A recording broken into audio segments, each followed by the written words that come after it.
Hello, everybody, and welcome to the Monday edition of Moohead Radio. I'm your host, a big and furry bovine. And all Browns fans are probably totally hungover after the result of yesterday's football game, but fear not, this cow has figured out the puzzle. And, you know, it's funny because sometimes it takes a peek into an area that fans don't get to see, or something that comes out of the mouths of somebody that they shouldn't be saying. And such is an event that has made me understand what the problem is. My background as a business person, I know how to turn things around. That's what I did for a living. Not podcasting, as you can tell. I talk about employees, people that drove the success of the companies that I owned. And I'm looked upon as being a guy who is a player's coach, that I fall on the side of NFLPA, not the NFL, that I'm player friendly. These are all things that people believe about me. What I believe is that there are good employees, there are bad employees, there are good businesses, there are poorly run businesses, there are gracious owners of companies, and there are greedy pigs as owners of companies. And no one size fits all. Today, I saw all the pressers, and usually the pressers say absolutely nothing. Got to do better, got to get better. We can't afford to do that. Or a rehashing of what they did wrong and how they managed to lose, that sort of thing. Hey, Coach, how you doing, man? Doing okay. Thanks for having me. Oh, always a pleasure. Always a pleasure. Here's the quote. Myles Garrett is in front of the press. And based on the way he played, he made no impact on the game whatsoever.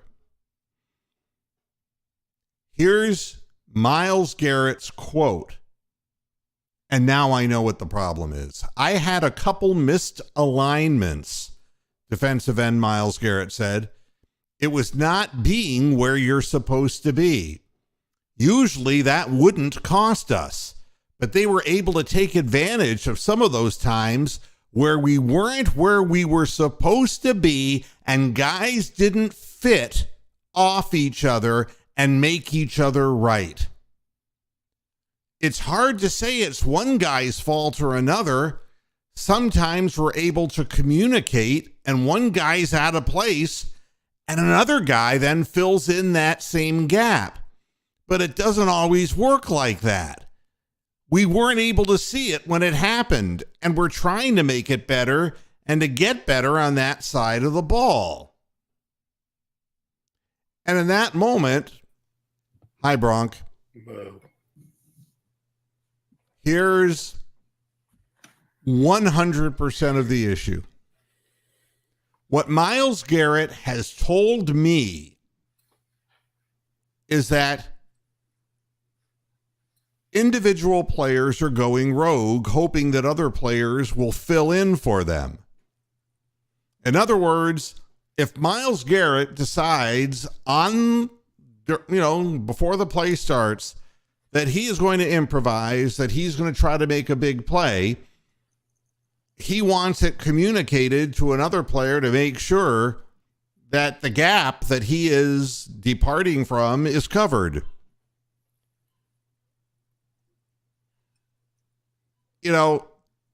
11 men playing together. I understand the concept of team athletics, and I understand that Myles Garrett is the best pass rusher that we have. But it's obvious that the last 2 weeks, the defensive line gave up an inordinate amount of running yardage against our opponent, and neither team was a lights out running football team, the Falcons or the Chargers. But when you looked at the game a second time, it wasn't that their blocking was so great. We just weren't there. We were missing in action.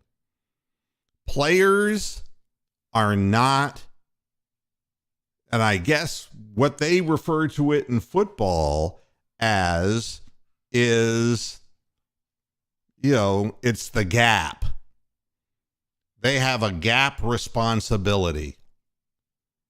Every player defensively on the line, and especially when we're dealing with linebackers, defensive tackles, and defensive ends, there is a gap that they have to take care of, or else you get completely spread out and massive holes are derived by teams that don't even have great offensive lines.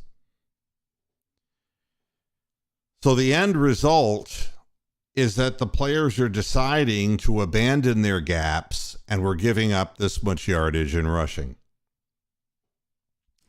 I'll tell you this, and everybody knows that I'm not a fan of Bill Belichick.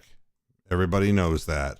Oh, Rubber City. Hey, Rubber City, welcome to your maiden voyage on Moohead Radio. All right, how you doing?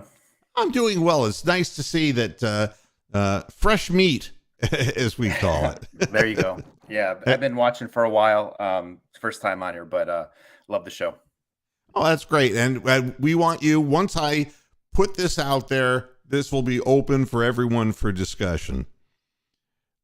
So you have a situation where players are deciding not to protect their gap in a given defensive scheme. And when one or two do it, it leaves gaping holes. And that's how Eckler runs for 70, 80 yards down the field. And even, Myles Garrett continued to talk about this, the 71-yard run. Once they cracked that 75 or 80 yarder, they knew they were definitely going to lean on it, Garrett said. They felt like they had an advantage on us to attack some of the soft spots in our defense, and that's what they did. So they were able to rush for over 200 yards, and that's clearly on us, Garrett said. I feel like that's on us, the D-line, making sure the edges are set and not getting knocked off the ball. Gap integrity is the name of the game, and Bill Belichick, who I can't stand, would never allow football players to go rogue away from their gap responsibilities and stay in a football game. It would never happen. You see, football is a game of regimentation. As much as we like to look at it as a game of exciting plays and daring do and our favorite players, it is a game of regimentation. The very technique of blocking, of pass rushing, of all of the things, is predicated on 11 men. When you see a running game, and look, I'm not going to tell you that other runners would do nearly as well as Nick Chubb does, but you take a look at the zone running scheme that the Browns run, and it is hard to defend. Nobody is defending it. And the reason is you take a look at Bitonio, you take a look at Jed Wills, who's played better in the last couple of games. You take a look at some of the guys who, Conklin, and, you take a look at these guys and how they're blocking, and even Njoku, Pharaoh Brown, who's back now on the Browns, who is strictly a blocker, is from the tight end slot. These guys are making the holes that Nick Chubb has the talent to see. Other running backs might not have the ability to make the quick decisions and cuts that he makes. But if one guy misses his gap, all you have to do is take a look at the 4th and 1 call in which Kevin Stefanski, for some reason, ran a deep handoff instead of sneaking the quarterback. And you looked at the defense, and it wasn't just one guy, it was two guys who were in the 4-yard loss. They were in our backfield before we had a chance to do anything. That's what it looks like when gap integrity is not served. And from our defensive line's perspective, this is obviously what's happening. What this tells me, if the leader of the team, who everybody acknowledges on the defensive side of the ball, is Myles Garrett, if this is what he's saying, and that players are doing this, not just him, he's acknowledged that he missed several alignments. That means he was going to attack differently than what the alignment would normally allow him to do. So what happens is he decides he's going to do a big-time outside rush, and the guy next to him on the defensive line doesn't know that's what he's going to do. He takes on his man, and a big hole develops on the right side of the line. What do you think Ekeler ran through? Over and over again, guys deciding on their own what they're going to do. This is why Joe Woods needs to be fired. It's because there is a stratification involved. And players are employees. They do as they're told. If they refuse to do as they're told, they either don't have a job or they get traded away. That's the way it goes. The next level up is their coordinators. The coordinators set the strategy. And then from there, it goes up to the head coach. And then from there, it goes to the front office. And then from there, it goes to the owner. So they're not playing defense properly. They're not running the schemes. They don't believe in the schemes. They were probably tired of Joe Woods last year. When they see him come back, they're not even running the scheme. We thought they don't understand it. Bullshit. They're going rogue and running something else. And to have the nerve to sit there and say, boy, when they went for it on 4th and 1, disrespected us. Where in the hell does that come from? They tried to hand the Browns the game. They really did. They did everything they could. Staley made a massive blunder because his ego said he could close it out. And Emerson made a play.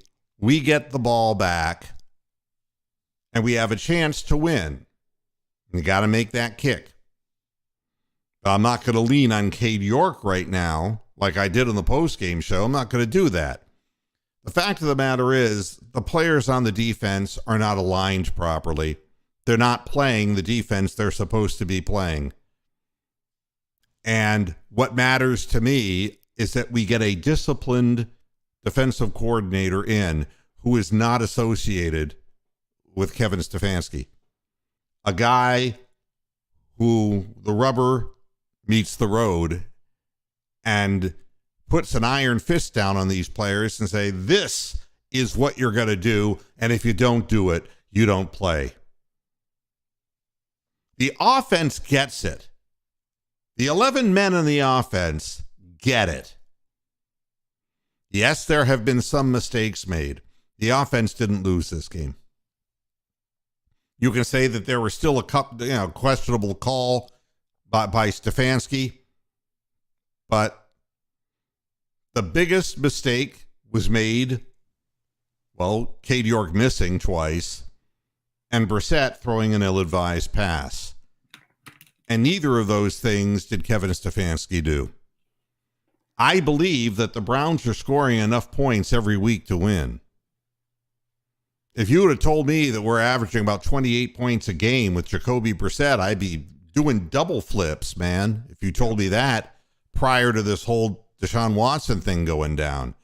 But we're still losing.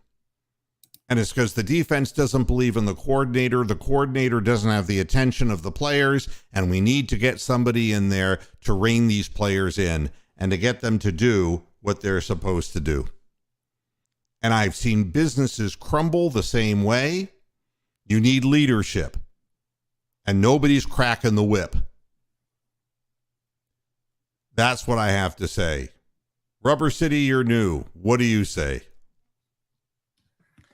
You know, Moo, I was thinking, I watched you maybe a day or two ago, and you just talked about it. Kind of shocked me a little bit, and kind of was sad after. But the more I thought about it today and after the game, you just think about how this organization is set up and how it runs. And you look at the top. I mean, this has been. I'm 37.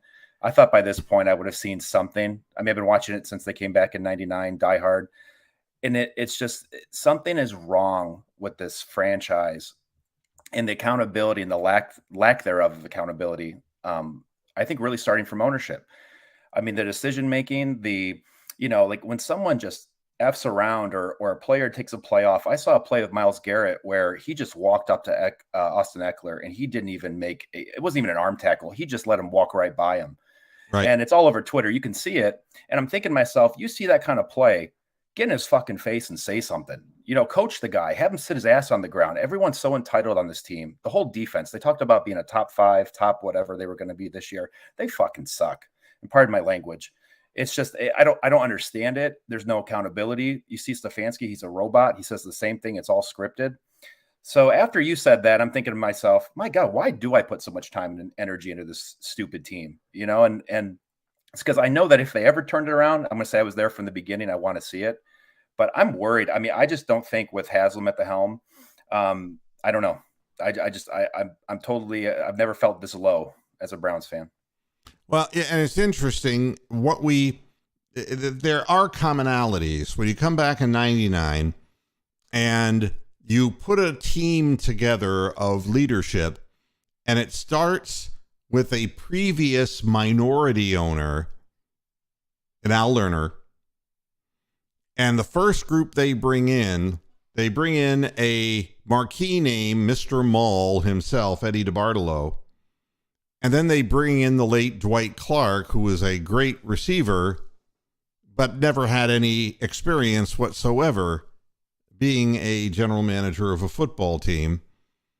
They had no draft to work with.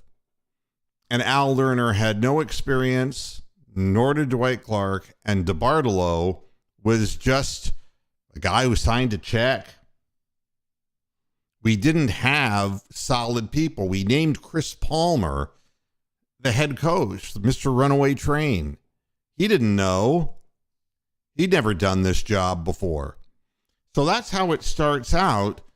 When Al Lerner passed away, his son, who had no business experience whatsoever, he gets handed the reins, and he runs away. He literally leaves the country and hightails it to England for his tea and crumpets and decides he wants to buy himself a footy team over in England while the team just dies in Cleveland.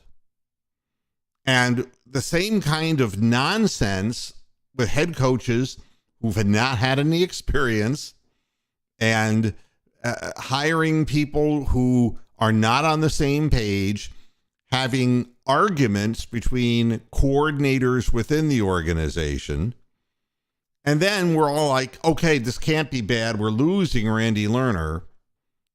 And then it turns out to be Jimmy Haslam, the 2% minority owner of the Pittsburgh Steelers, whose only claim to fame is that he inherited his father's trucking company and broke the law. Hi, Christopher Milton. How are you doing? So there is, what you're saying is true, Rubber City. There is a string that ties all of this together.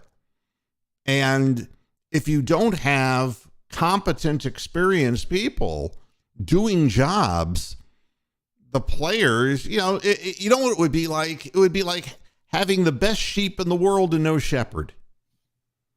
The sheep wouldn't know where in the hell they're supposed to go. And I'd love to tell you that Myles Garrett has some great rogue idea of how he's supposed to align on a given play, but he's not smart enough not to wreck his car in the season, to drive recklessly and to jeopardize somebody's life, his own life too, and the team. Hey, Moo, can I say something really quick about that? The thing that, Sure. that frustrates me about that, and not that I want Myles to be punished. He's our best player. I want him on the field. But you think about the Browns and you think about, what is this, his third time in a traffic incident, first time he's crashed. When you're going over 100 multiple times and you're paying some guy, whatever it is, $130 million, and you're the owner of the team, or you would think at some point there'd be a sit-down conversation, an intervention, some type of accountability. Like you look at the good teams, look at the Patriots, they pull that kind of shit. That player either gets cut, they get benched, there's a message. It's like we're scared to hold our stars accountable or to put someone's name on blast, and it just makes me sick. That's the frustrating part.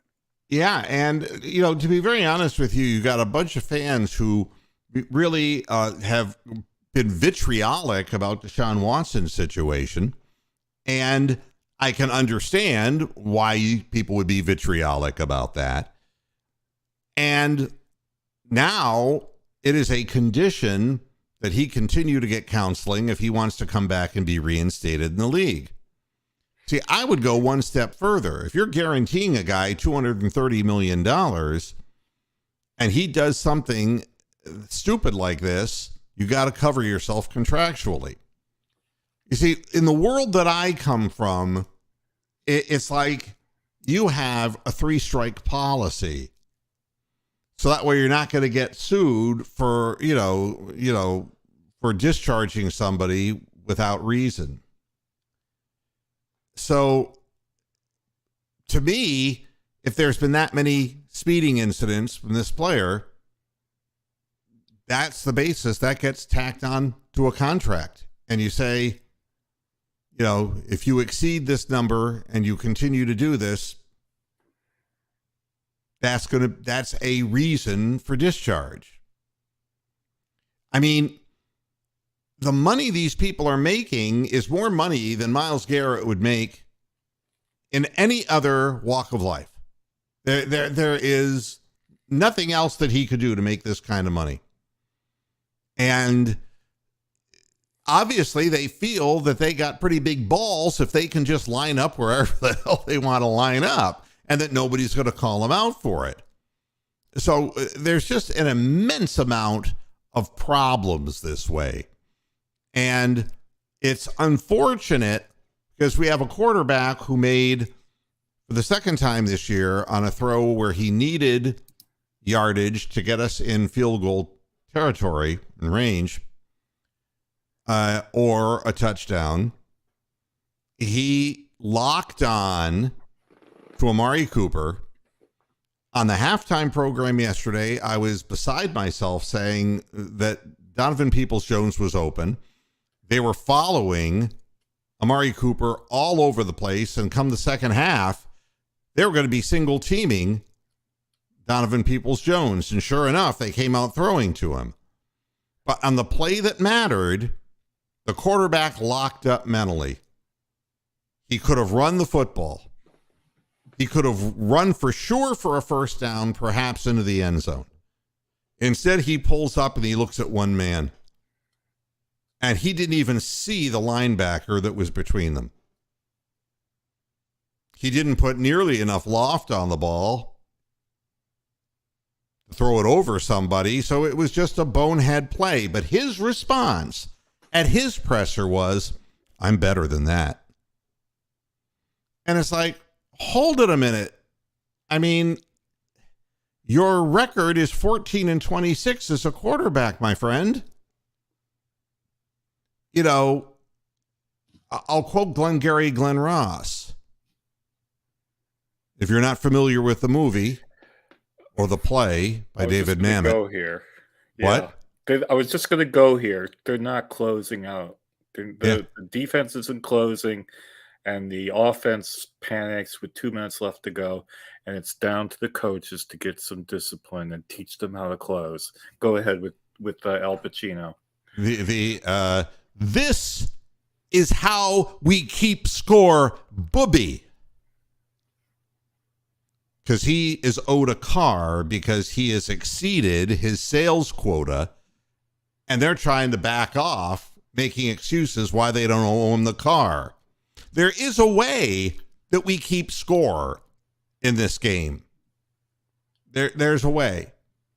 And I'm better than that. No, there are numbers that suggest he's not better than that. He doesn't convert in the red zone. He is a 60% completion guy who doesn't put up that many points on the board. We're putting up more points because the system and the people on the offensive side of the ball care and are doing what they're supposed to be doing. And the reason is we have an offensive line coach in Callahan who just isn't going to put up with bullshit. Yeah. And he's going to play the right guys. And he has done. And you know, there are some people that's like, well, why is that guy getting more reps than so-and-so? Well, maybe because the guy's working harder within the scheme, and Callahan appreciates the fact that the guy's doing what he's supposed to be doing. Yeah. Callahan is a guy who's a hard-bitten guy who's been in the league for such a long time. He knows what it takes. That's what we need on the defensive side of the ball. And, you know, for me to have all these players saying, well, I'm better than that, we're better than that. You're 2-3, and no, you're not, because you're not able to close games out, and you're not paying attention to people who are trying to make you better. Well, have you actually looked at the game book stats from yesterday's game? It is absolutely remarkable. I suggest that anybody go on NFL.com, download the game book, and look at it, because the stats between the Browns and the Chargers are almost identical. It's almost creepy. Time of possession, Browns, 30 minutes and 2 seconds. Chargers, 29 minutes, 58 seconds. And it goes further than that. Justin Herbert, 22 completions, 34 attempts. Jacoby Brissett, 21 completions, 34 attempts. Yards for Herbert, 228. Yards for Brissett, 230. Longest play, 38 yards for both. 1 touchdown each. The only difference is that interception at the end of the game. Rushing, 34 rushing attempts for the Chargers, 238. 31 rushing attempts for the Browns, 213. The other two big differences are the 1 turnover again, like I just said, but the fact that the Chargers made 3 field goals and the Browns had 2 attempts and did not make any. So this game was a winnable game for both teams, and the statistical flukiness of this is just incredible. So yeah, you can have a go with Brissett for the interception and not closing games. I totally agree with that. But you can't say that he is decidedly worse than Justin Herbert, because he isn't, because Herbert was going against a defense that you just said had gone rogue. So in theory, Herbert should have had better stats than he actually did. Right, he's injured. We know that he's hurt, but he didn't have to. He could take it easy by running the ball right through the Browns defense. You know, it's funny. Cherry Boy is saying maybe York needs another holder. I'll tell you what's really crazy. I don't know if you saw the press badgering Cade York after the game, and this is what kind of has softened my position on him, is they said to him, didn't you realize that kicking that, out to that end of the stadium, is the harder way to kick, harder direction? Which is a flat out lie. It's the opposite end of the field, the Cade York. That's the hard one. He missed 2, and he looked at them and he goes, that's not true. He said, I pushed both of them right. He goes, the first one more, the second one less, same result. Cade York is being honest and standing up and saying, no, it has nothing to do with the difficult end of the stadium. And what the press is trying to do is trap him. Because if in his moment of grief, he says, well, maybe I should have taken that into account, then they'd say, but that's not the toughest side. And they just would have embarrassed him. Yeah. It's a setup. The whole thing, and it's up to the coaching staff. And I'd like to know one kicker, one aspect of our special teams that Mike Prefer has coached up in the time we've seen him in Cleveland. I'd like one good example.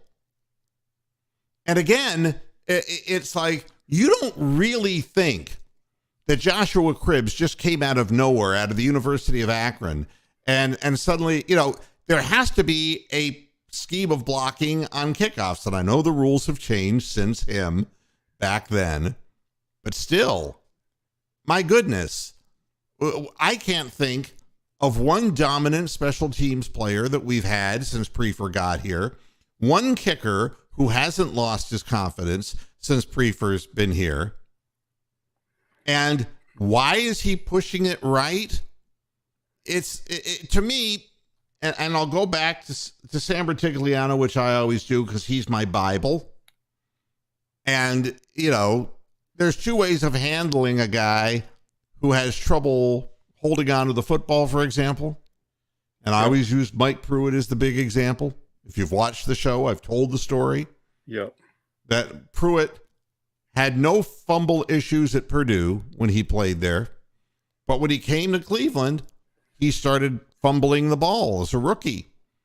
So Forrest Gregg belittled him by making him carry a football around, just like kind of making a grown-up child have a binky in his mouth to humiliate him. And people were allowed to take shots at him to strip him. And the more they did this to him, the worse the fumble problem got. Yeah. They fired Forrest Gregg. They hired Sam Bertigliano. And Sam Bertigliano had a sit-down meeting, and Mike Pruitt swallowed his heart. Oh, my God, I'm getting called in here, and I'm going to get shit canned. And Bertigliano looks at him, and he says, so you're having troubles with fumbling? And it's like, oh, God. And Sam Bertigliano says, you don't have a fumble problem. He goes, look at your statistics. And he read the statistics of how often Mike Pruitt in his years in college had fumbled. And he says, you don't have a fumble problem. We'll just show you maybe a slightly better way to carry the ball, what angle you're exposing your body as far as too flush to the defenders, and we'll work on that. But you don't have a fumble problem. And he never did. He never did thereafter. This becomes psychological when you start saying, why'd you push it right? Why'd you push it right? Then he starts thinking, oh, God, I got to start aiming left. And it's like, you're supposed to kick the ball straight down the middle.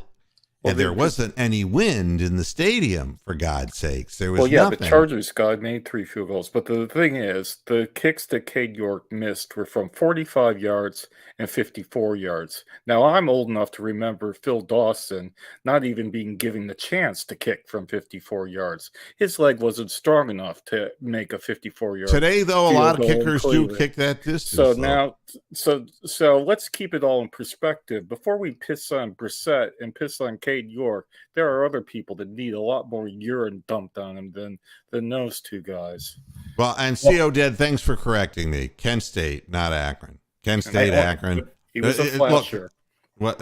No, the only difference is about 13 dead people. Oh, yeah, 4 dead in Ohio.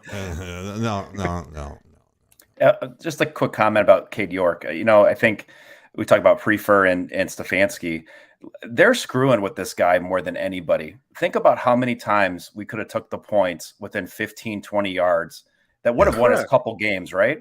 Instead, they don't put built his confidence. Right.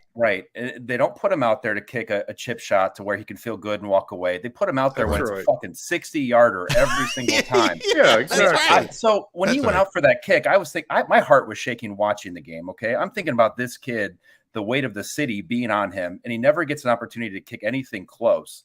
And last year, the excuse was because McLaughlin sucked and he couldn't kick anything. So we got this guy. We still don't take the points. We still lose. No accountability in Stefanski. It's just it's insanity.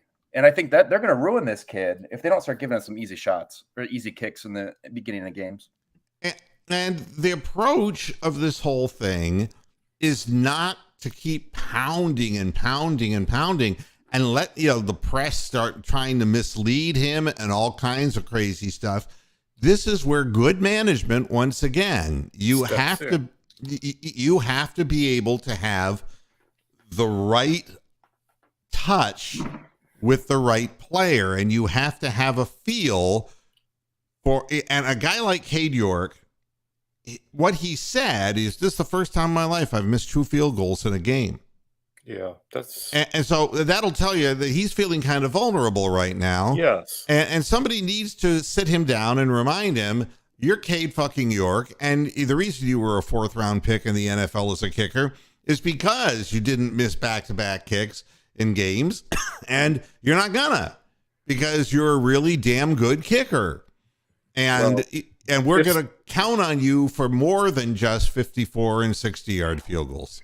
If Stefanski isn't capable enough to do that and G these players on, then maybe something from Andrew Berry's office needs to go down there and have a chat with these guys, because today is Mental Health Day, the 10th of October, and the Browns clearly have mental health issues. If you saw Brissett sitting on the bench after he'd thrown that interception while the Chargers had the ball, the poor guy, he was like vacant. He was staring off into space, and it felt like the entire wall of bricks that hold that shitty stadium together had all landed on top of his head. So he's feeling bad. York's feeling bad. And other people are feeling bad. Then Myles Garrett gets to go up and say people are going rogue and he's not doing his job and all that. And nothing's happening to them. It's the problems on this team are mental, and they need sorting out. It's not a talent deficit. Yeah, Jason, you're commenting, why doesn't Stefanski run 40 times a game? Well, the balance of the running and passing. I mean, look, you got to pass the ball. You can't just run the ball. And you'll just, it's easy to say, well, you'll wear down the opposition. But you're going to have a lot of 3 and outs if you don't diversify your game. And we're diversifying the game quite well with a backup quarterback. I mean, we ran the ball 31 times and passed it 34 times. I mean, it's not, and it wasn't, it's always the last thing that you do, basically. And when he just threw the ball into the hands of the linebacker and took away the opportunity to score a touchdown, and then by the grace of God, we had a second chance. But we ended up throwing 3 passes, and that didn't get us close enough to make that an easier shot and a higher percentage shot for Cade York. Yeah, now, I mean, those 3 calls were heinous. I said that yesterday. Those 3 calls after we got the ball back were absolutely heinous. I mean, when I saw Brissett throw the interception, I was thinking red right 88. I was thinking that's what it looked like to me. And or are we gonna blame him, blame Brian Sipe or blame Ernest Biner for the fumble? I mean, I think as people, we as fans have to be better than that. We have to look deeper and look at what the real problems are. Now, and this program's doing that. Tom Hawley, I mean, why did the ref toss Jed Wills out of the game for 1 play? The only thing I can understand, because we got no assistance from the announcers in the game, is that a flag was on the field that got picked up, and maybe he either didn't check into the game, or maybe because of the clock, he's only allowed to check in a certain way, because there didn't seem to be an argument that ensued when they told him to kind of, I think the refs were covering for themselves, quite honestly, for throwing a flag that didn't exist. After watching the pass rush call that they called roughing the passer against Tom Brady. Yeah. There are clear favorites in the NFL, and there are clearly. teams and players who get special treatment, and it's wrong. And we saw the same thing with Stephen Kwan with the Guardians. He had more pitches that were balls, called strikes, than any hitter in the American League. Yeah. I mean, that's double. You're a rookie, nobody knows who in the fuck you are, and you're playing for the Guardians. Yeah. So that's, again, there's bias right from the start. And the NFL and the officials are helping shape and determine the outcomes of games. And if I were the Falcons, I would be furious. Never in my life have I seen a call that bad. But if it is a call that bad, I can guarantee you, no matter what team it is Tom Brady, who's going to be somehow involved in the whole thing. And it's crap. You're not allowed to tackle a guy below the waist and spin him to the ground. Wow. Unbelievable. Did you see Matt Rule got fired finally? Yeah, and we knew that was going to happen. And Baker Mayfield is out now for multiple weeks with a high ankle sprain. So his career is really in trouble. I mean, because realistically, he can't come back from a high ankle sprain probably for 4 weeks. And if this is a 4 to 6 week thing, by the time that happens, Darnold will be back from his high ankle sprain and will have a chance to play. Even if he hadn't sprained his ankle, Baker would have been benched if Darnold was able to play right now. And the money that Baker signed for in his contract stipulated that he would be in 75% of the plays, which now is never going to happen.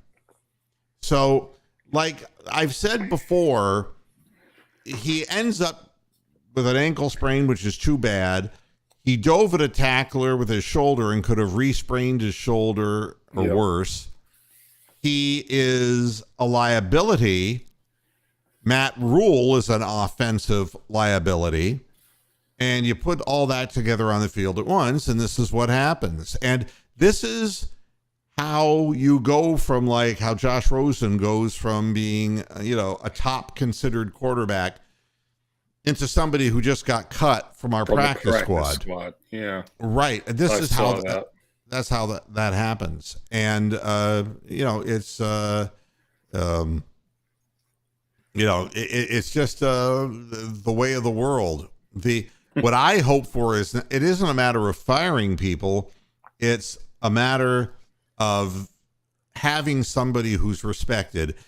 Joe Woods is not respected by the players. That he can't be. He can't possibly be respected. It's obvious. They're not paying attention to what he's telling them to do anyway. No. For those Browns fans who still care, Deshaun Watson returned to the Browns facility.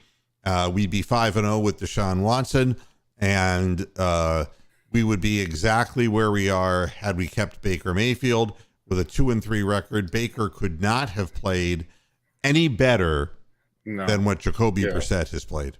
Oh, and that is what the eyes see. That's the fact. eye test. That's fact. I mean, yep. That's absolute fact.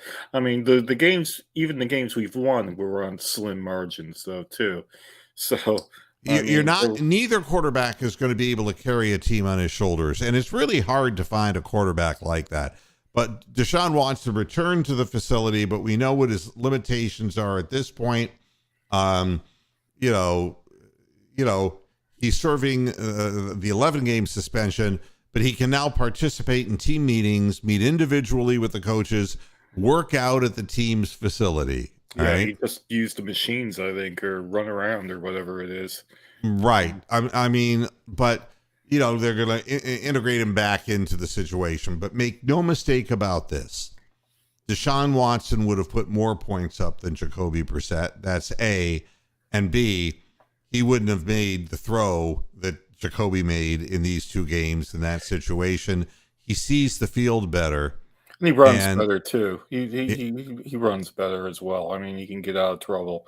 I mean, the proof's in the pudding. Hopefully, we'll get a chance to see him play. With a healthy offensive line and a healthy Chubb and a healthy Kareem Hunt and a healthy Njoku and Cooper. then Andrew Berry's diversion plan here is to get Deion Jones from the Falcons. He's hurt. Well, it's more than just hurt. This is a guy who was a Pro Bowler in 2017. Okay. That's a long time ago by football standards. And he has been on the IR after injuring himself in the final preseason game, but he wasn't even on the radar for a starting position. He was a backup. Yeah. And he was still on the field in the last preseason game, and he got hurt. So this is a guy who's got 7 years experience at the position. That's all well and good. They're trying to find another Anthony Walker. But what difference does it matter that he's a veteran if the defensive coordinator can't give the message to the players that these are your gaps, this is where you're supposed to be, this is what we want, and they're not listening to him? Why would they listen to Deion Jones? It's it's absolutely appalling that interview with Myles Garrett. The fact, to be able to say that, you're like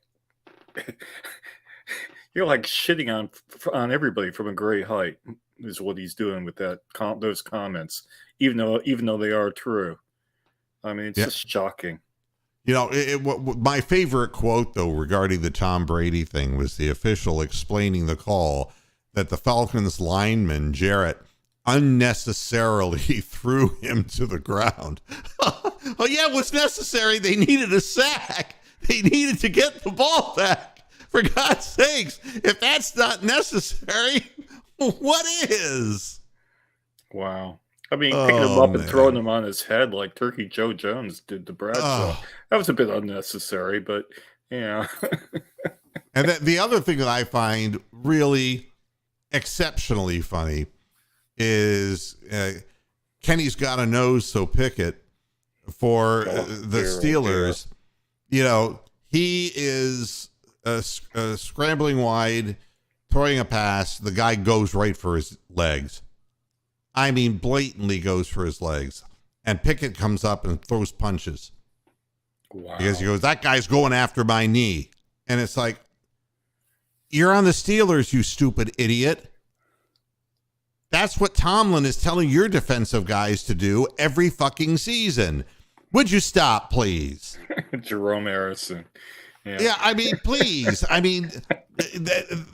many low hits, late hits, and this guy's just a rookie. It's like, wow. Suck it up, Buttercup. Yeah, well, he played in that stadium now, so he's Pittsburgh through and through, even though he's only a rookie. So, I know we give Stefanski a lot of crap, but especially Tomlin. Like, how do you start Kenny Pickett against the Bills, like one of the best defenses in the NFL, and then they have a brutal schedule, and it's like the NFL. It's like everyone just has dementia. The coaches, I don't know what's going on this year, but it's so bizarre what is happening. So I think they're going to ruin Kenny Pickett. That's good for us. They wasted a pick, and but everything that Mike Tomlin does is baptism by fire, because let's be serious. He is the devil. And fire comes naturally to demonic forces. I don't think that he may be suited to coach a football team with as violent a game as this has become. Maybe he's eminently qualified. And that's like saying that, for the Ravens, their linebacker holding a knife, where a guy gets killed. Yeah. That he's qualified to be the guy who screams at the top of his lungs like a crazy man, jumping up and down before every game to get everyone psyched up into this trance to go out and obliterate people. So maybe these people are, the best hires that you can make. But the problem is, when you're the Steelers, and you have done all the shit that you've done, and now you suck. Okay? Ben Roethlisberger's dead and gone. He's dead. Niedermeyer dead. Dead man. And now it's like Trubisky is, I'll do my Mitch Trubisky impression. Okay. Whew. I didn't get hurt. Still alive. Yeah.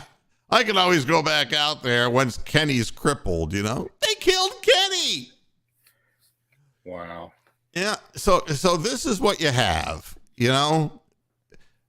Pickett is got a sign on his back that should say Pickett, but it says kick it, because he's going to get his ass kicked, because everybody wants to take things out on a dirty, filthy football team when they suck. Kick them when they're down. And that's what happened. It's too bad, you know. I don't want to see anybody get hurt. And the guy was definitely going after Pickett's knee. There ain't no question he tried to injure him. But, you know, what's good for the goose, if that's the way you want to play the game. Wow. You know, I love these comments, too. With Dobbs as a field goal holder, the Browns could fake the kick and throw or run for a TD. Oh, We could run a triple option on a field goal. You know, let's get real here. You need John Madden to diagram that one.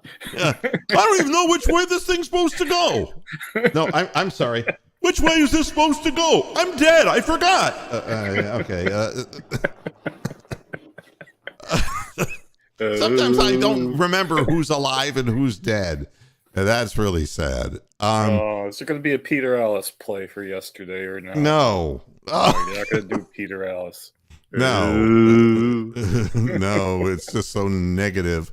But yeah, as far as the quarterback situation, you know, they got rid of Rosen. Dobbs is the next man up if something happens to Jacoby.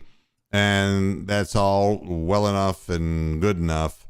But if you really wanted to see, to belabor a point, how bad play calling. How bad is it?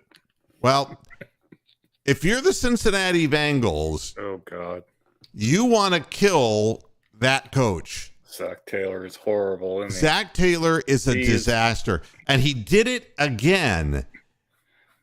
They're on the 2-yard line. Oh, what did he do?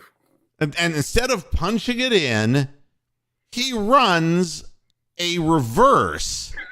Now get this. He runs a pitch out reverse to Tyler Boyd, the wide receiver, who then looks downfield to throw the ball back to Joe Burrow. Correct, yeah. And they're covering him. And Boyd just freezes. He gets crushed for a 13-yard loss. Now Zach Taylor's on the 15-yard line. The guy's a stupid fuck. You can't possibly be serious. He John actually McEnroe is the worst coach in the division. I would say Stefanski, Tomlin, and Harbaugh are better than Oh yeah, Zach Taylor guy. has single-handedly worst coached. I mean, and you can see that the confidence on Burrow is like, Yeah. where's that? Where's his little dance? Yeah. Where's the Swag spark? Yeah. And the answer is Zach Taylor. It doesn't take much, you know. They gotta fire Zach Taylor. He is horrible. He's horrible. He is horrible. And I'll tell you, it's not that the Ravens were any better. The Ravens didn't excite me, and I'll tell you something else. For all the talk about Lamar Jackson the Great, he looks slower this year to me. Okay, I didn't see this game because it started at 1:30 in the morning. Should I watch the condensed game that shows all the plays, or should I just watch the 10 minutes of the highlights, or should I watch? No, the whole watch game? the condensed game that does it like in 35, 40 minutes. That's right. Yeah. Okay. Yep, and you'll see that he's not as explosive as he was, Yeah. and the only reason that the defense for the Ravens held up was because Zach Taylor. I mean, God. what they did is they took away the Jamar Chase. All right, Sure.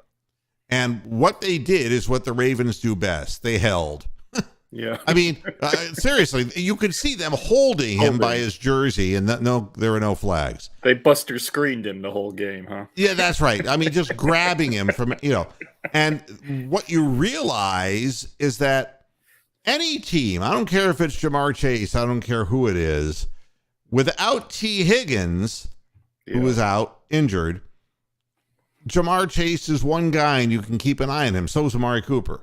Absolutely. And Amari Cooper's a wonderful receiver, but you can keep an eye on him. Same thing with Jamar Chase. The thing that makes Herbert and the Chargers more dangerous is they have a couple different guys they can throw to, and Mike Williams is like El Hombre. He's the Mike guy. Williams, I can tell you what he did. He was targeted 13 times, had 10 receptions, 134 yards, 13.4. He's a magnificent ball up in the air, go after the ball, hold on to the ball, tremendous hands.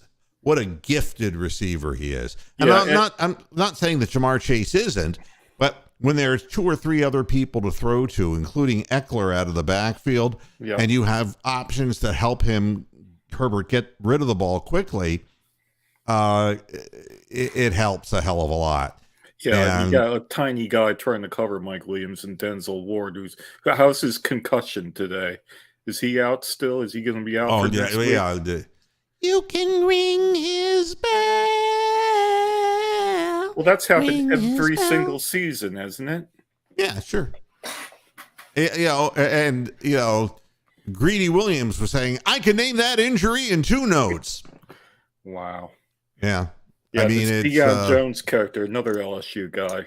So my God. A whole load of LSU guys on the defense. And I'd like to know what part of the field Grant Delpit is defending. I can't figure out where that's going either. Somebody give that guy a GPS system. I don't know where in the hell he's heading. But and Jacob Phillips, the thing that was interesting there is there's something looming. I can tell you that our front office, Andrew Berry, isn't done. Why was Andrew Berry talking directly to Jacob Phillips? Wow. And it was reported from the last game that Jacob Phillips was nowhere where he was supposed to be in these sets.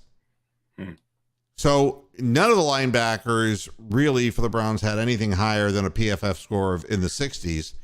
And but Jacob Phillips being talked to by the general manager, I wonder. Wow. I mean, I moaned about yesterday that they were so bad. I mean, they're functionally illiterate at this stage.